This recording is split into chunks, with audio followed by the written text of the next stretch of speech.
Hi, welcome to Megan's Place, a space for hope, healing, and honest conversations about mental and emotional health.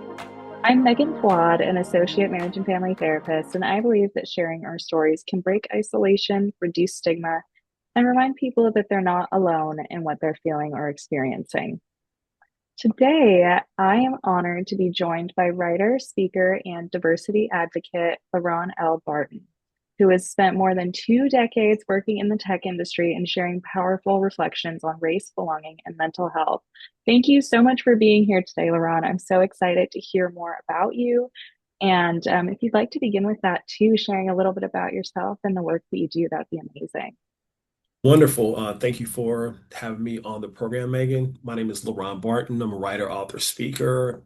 I write and talk about race, mass incarceration, politics every once in a while, storytelling, being Black in tech, and just why you should share your story. I'm originally from Kansas City, Missouri. I have written 2 books, Straight Dope, a 360-degree look into American drug culture, as well as All We Really Need Is Love, stories of dating, relationships, heartbreak, and marriage. I've written for Black Enterprise, Newsweek, Harvard Business Review. I've written for the Good Men Project, for Salon, Slate, for East Bay Times, Brand Couture. I believe it's East Bay Express. I'm sorry. I'm also a speaker, giving talks at Electronic Arts, uh,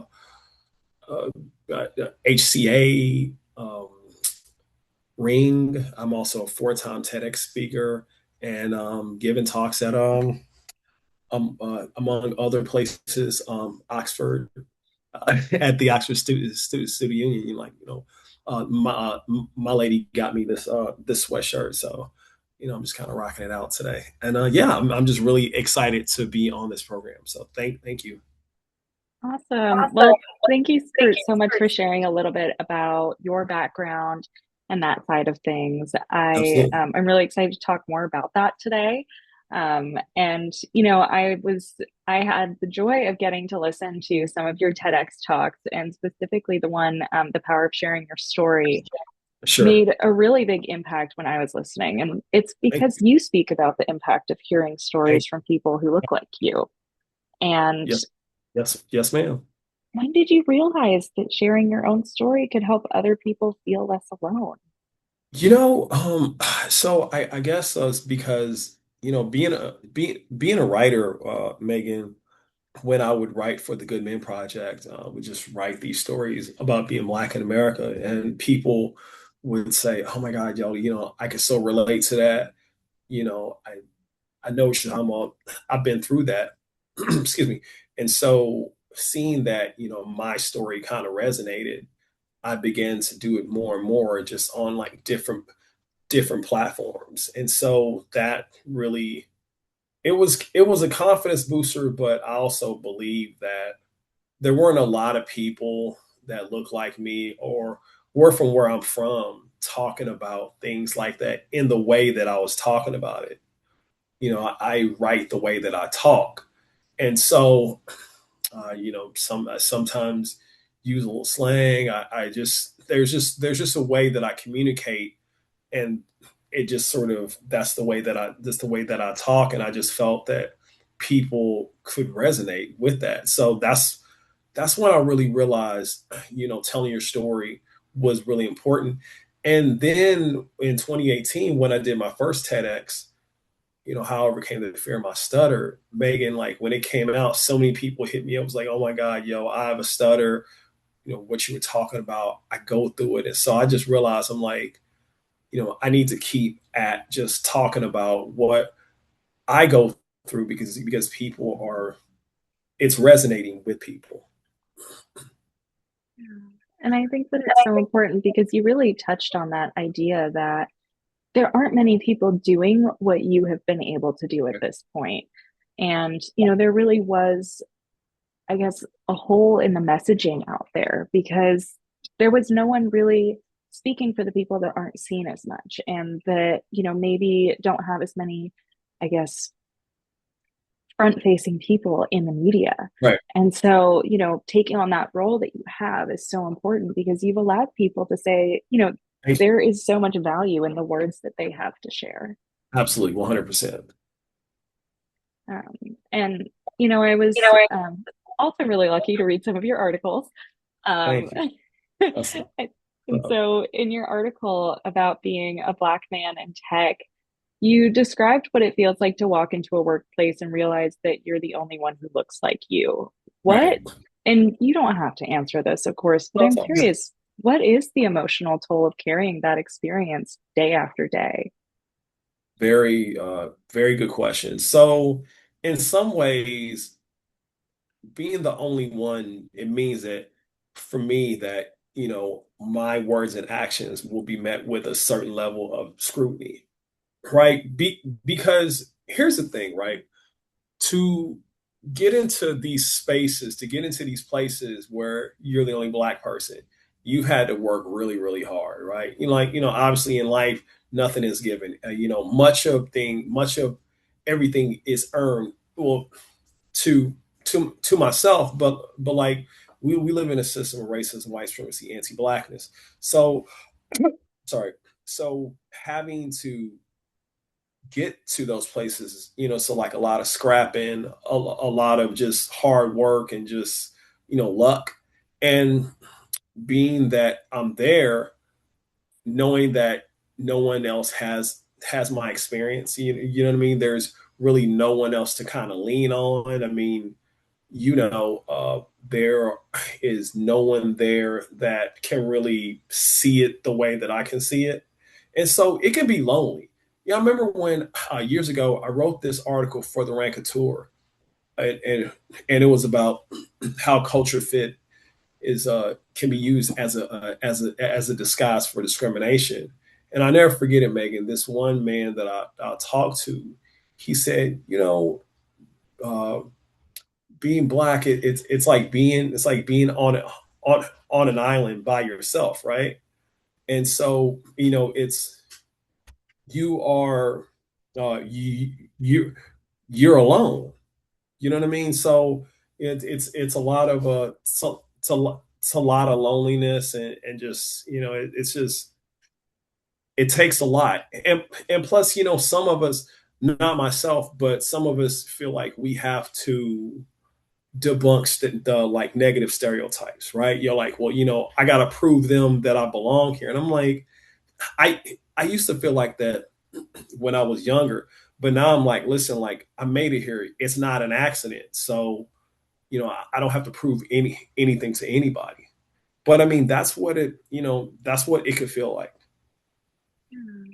And that idea of being isolated, and a lot of the times too, it might not even be identifiable what's making you feel that way. If you're, say that you did just get a new job that's amazing, and you're getting started, maybe you're not necessarily realizing that isolation off the bat either. It might be harder to make that connection of where is this feeling coming from, and that could be totally off base too.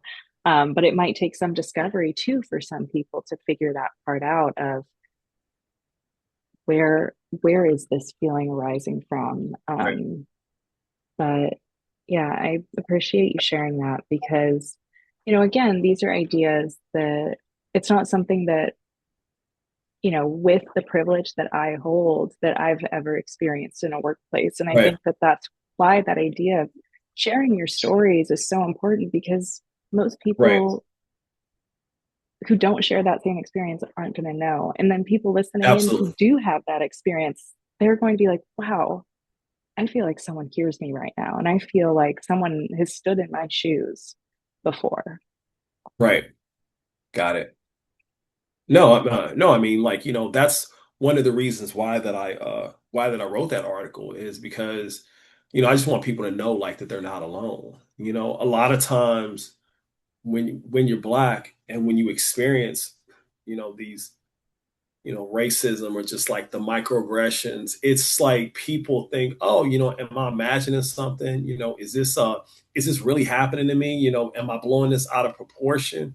And I'm like, no, you're not. Like, trust me. Like, I always tell people, like, if if you think racism is being practiced, it is being practiced. You know what I mean? So, that's what I like to tell people. You know what I mean? Yo, believe it. It's really happening. Right.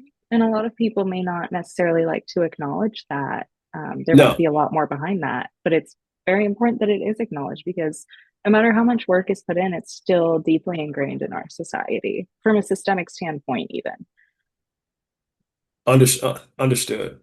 Yeah, no, I mean, listen, like, you don't, I mean, like, people don't want, like, no one wants to say, oh, I'm experiencing racism, blah, blah, blah. It's just, it's one of those things where it's like, why do you want to talk about that? Why do you want to go through this? But, it happens. So I just, I would just say, Megan, to people, stop trying to say that it's something else than than what it is. It's like, I believe, like Occam's razor. That theory is that the simplest explanation is the explanation. So that's what I like to go with. And I was curious too, are there any other recommendations that you have for, say, someone is experiencing racism? Do you have any recommendations of what they can do to cope with that, or what they could do to maybe get connected with people who might have similar experiences to them? Yeah. Anything like that? Um, First off, I would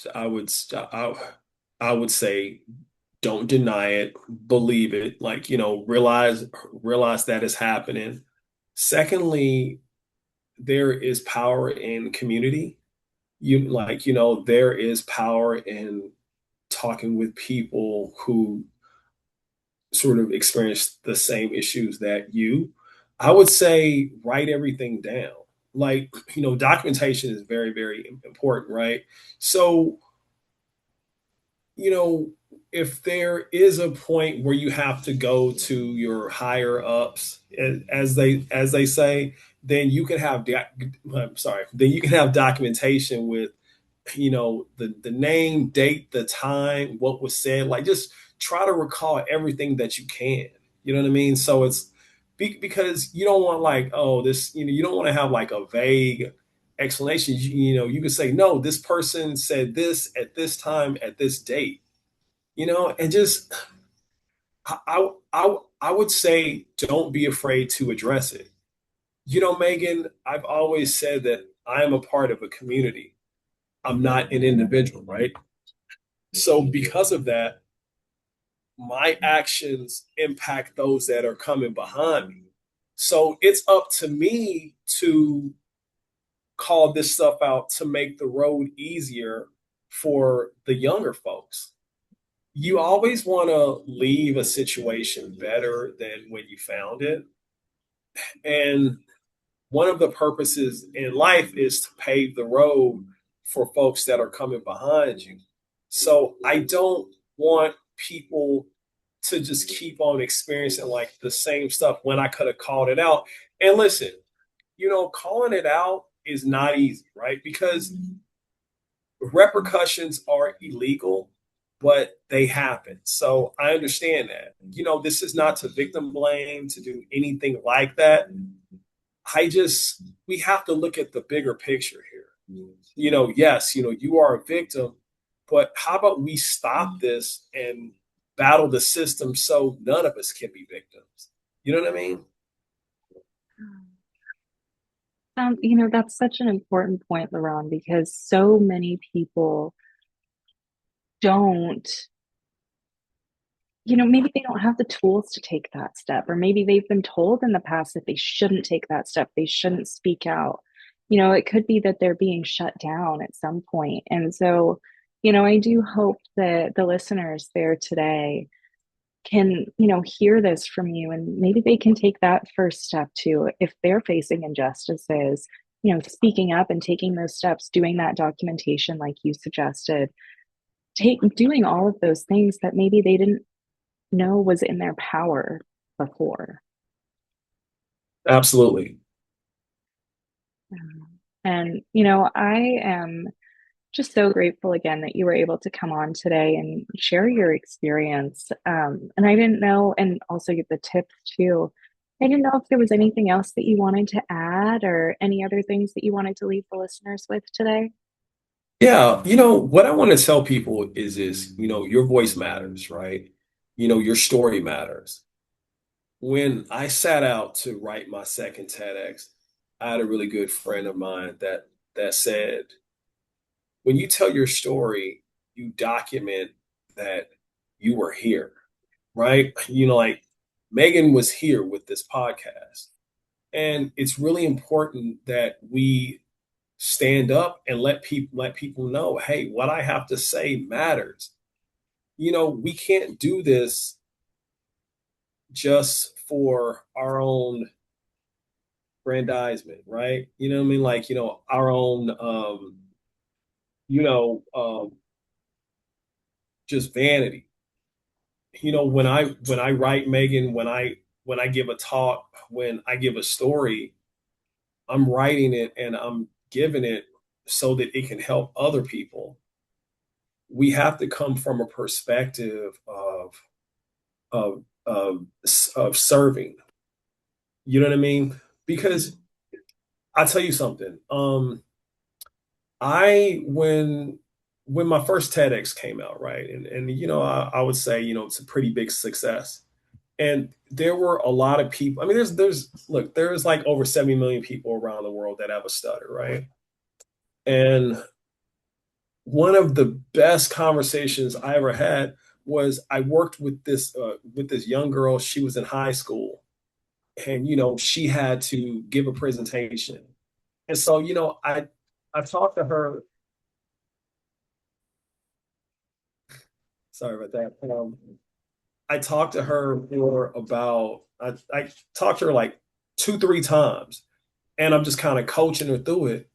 And it's like I wish that I had that when I was younger. Mhm. Someone to talk to for my stutter. So you have to come from a perspective that you are helping people. Because your story will impact somebody. I'm very confident of that.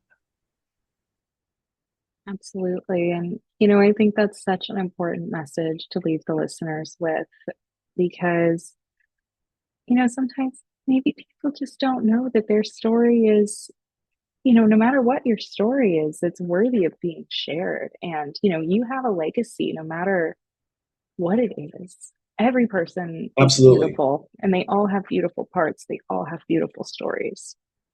Absolutely. Like, it's one of those things where our digital footprint will be left behind forever. The books that I write, the articles that I've written, the talks I give, they will outlive me. This is my legacy. And I just want to help people and to just encourage people. See, the thing about being a writer, Megan, is like it's obviously you were there to write, to tell stories, to tell the truth. But the other thing is that you're also there to encourage other people.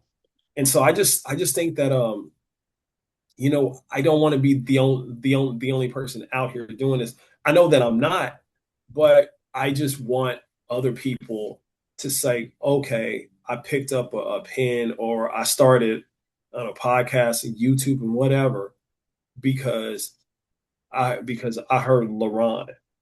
And if that happens, that's gonna be a really dope legacy. Absolutely. And you know what? A better legacy to leave behind than your own experiences being out there in a 100%. published format. 100%. Absolutely. Well, thank you so much for this information. And this has been Megan's Place Conversations on Healing, brought to you by Advent Group Ministries. This is where we restore relationships, break destructive cycles, and pursue lasting change.